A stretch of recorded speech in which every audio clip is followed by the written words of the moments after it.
ભાવના અને વિશ્વાસથી ચમત્કાર સર્જો। મિત્રો, તમે ક્યારે વિચાર્યું છે કેમ કોઈની પ્રાર્થના તરત સંભળાય છે અને કોઈની વર્ષો સુધી અધૂરી રહી જાય છે? શબ્દો નહીં, ભાવના જ પ્રાર્થનાને જીવંત બનાવે છે। જ્યારે તમે તમારા મનથી નહીં પણ ભાવના અને વિશ્વાસથી કંઈ માંગો છો ત્યારે આખું બ્રહ્માંડ એને સાકાર કરવા લાગી જાય છે। હું ગૌરવ રાઠોડ આ સત્યને મારા જીવનમાં અનેકવાર અનુભવી ચૂક્યો છું, કારણ કે જ્યાં ભાવના છે અને વિશ્વાસ છે ત્યાં ચમત્કાર તો થવાનો જ છે। ભાવના અને આત્માની ભાષા। વિચાર મનની ભાષા છે, પણ ભાવના આત્માની ભાષા છે। ઈશ્વર તમારા શબ્દો નથી સાંભળતા, એ તમારી ભાવના સાંભળે છે। જો તમે ડરથી કહો છો મને મદદ કર, તો એ ડર વધુ ફેલાય છે, પણ જો તમે વિશ્વાસથી કહો છો ઈશ્વર મારી સાથે છે, મને પહેલેથી મદદ મળી ગઈ છે, એના માટે હું ઈશ્વરનો આભારી છું, તો એ વિશ્વાસ ઉર્જા બનીને ચમત્કાર સર્જી શકે છે। ભાવના પ્લસ વિશ્વાસ = ચમત્કાર। ભાવના એ ઈંધણ છે અને વિશ્વાસ એ દિશા। જો તમે બંનેને જોડો તો કંઈ પણ શક્ય બની શકે છે। હું એ મારા જીવનમાં અનુભવી ચૂક્યો છું। જ્યારે પ્રથમવાર પેલેડિયમ ટાવરનો સોલ સેલિંગનો પ્રોજેક્ટ મળ્યો તો લોકો કહેતા હતા આટલું મોટું કામ મુશ્કેલ છે, પણ હું દરરોજ આંખો બંધ કરીને કલ્પના કરતો હતો કે લોકો ખુશ થઈને પ્રોપર્ટી બુક કરાવી રહ્યા છે, અને એ કલ્પના સાથે મારા વિશ્વાસની લાગણી હતી। એ જ ભાવનાએ એ પ્રોજેક્ટને ચમત્કારમાં ફેરવી દીધો। નકારાત્મક ભાવના = અવરોધ। નકારાત્મક ભાવનાઓ ડર, શંકા, ઈર્ષ્યા એ અવચેતન મનના દ્વાર બંધ કરી દે છે। તમે ઈશ્વર પાસે એક હાથથી માંગો છો અને બીજા હાથથી શંકા પણ કરો છો, તો ઈશ્વર કેવી રીતે તમને આપે? એટલે જ્યારે પણ પ્રાર્થના કરો ત્યારે મનને શાંત કરો અને હૃદયથી અનુભવો કે તમારી ઈચ્છા પહેલેથી પૂર્ણ થઈ ગઈ છે।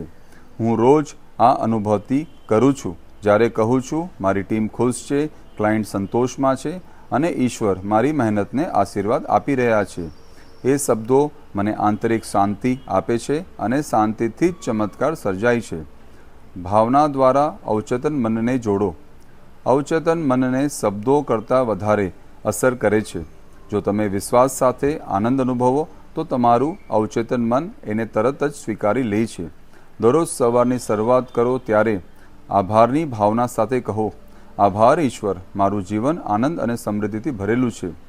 એ ભાવનાથી મનની તરંગો બદલાઈ જાય છે। જ્યાં આભાર છે ત્યાં ચમત્કાર હંમેશા થાય છે। ભાવના અને વિશ્વાસને મજબૂત બનાવવા માટેના 5 પગલાં। 1. દિલથી પ્રાર્થના કરો, શબ્દો નહીં ભાવના સાથે બોલો। 2. દરરોજ ખુશી અનુભવો, જાણે ઈચ્છા પહેલેથી જ પૂર્ણ થઈ ગઈ હોય તેમ। 3. વિશ્વાસની યાદી બનાવો, ભૂતકાળના બધા ચમત્કારો લખો। 4. નકારાત્મક લાગણીઓને તરત છોડો, મને માફ કર નહીં, મન શુદ્ધ કરો। 5. આભાર વ્યક્ત કરો, જે છે તેના માટે આનંદ માણો। હું ગૌરવ રાઠોડ મારો એક પર્સનલ અનુભવ તમારી સાથે શેર કરીશ। એક વખત હું સુરતમાં એક મોટું ઇવેન્ટ કરી રહ્યો હતો, ત્યારે બધું જ તૈયાર હતું, પણ એક દિવસ પહેલાં સ્પોન્સર વિથડ્રો થઈ ગયો। મન થોડી ક્ષણ માટે ખાલી થઈ ગયું, પણ પછી અંદરથી અવાજ આવ્યો, વિશ્વાસ રાખ, ઈશ્વર પાસે તેની માટેની યોજના છે। એ જ ભાવના આગળ વધ્યો અને આશ્ચર્યની વાત એ છે કે 2 દિવસમાં નવો સ્પોન્સર પણ મને મળી ગયો અને એ અગાઉના કરતાં પણ મોટો ઇવેન્ટ થયો। એ દિવસે સમજાયું કે ભાવના અને વિશ્વાસ જોડાઈ જાય તો ઈશ્વર પણ હાથ જોડે છે। મિત્રો, યાદ રાખજો, ભાવના એ ઈશ્વર સુધી પહોંચવાની સૌથી મોટી સીધી રીત છે। ઈશ્વર એ માર્ગ છે જેથી દરેક ઈચ્છા પૂરી થાય છે। દરરોજ કહો, મારું હૃદય ઈશ્વરથી ભરેલું છે અને મારી દરેક ઈચ્છા પૂર્ણ થઈ રહી છે।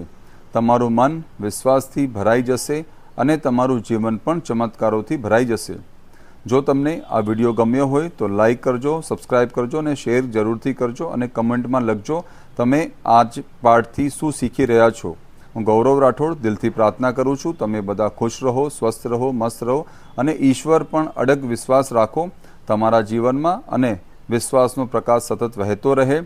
મળીશું બુક વિઝડમના આગામી અધ્યાયમાં, જ્યાં આપણે શીખીશું આભારની શક્તિથી જીવન સમૃદ્ધ કેવી રીતે બનાવાય।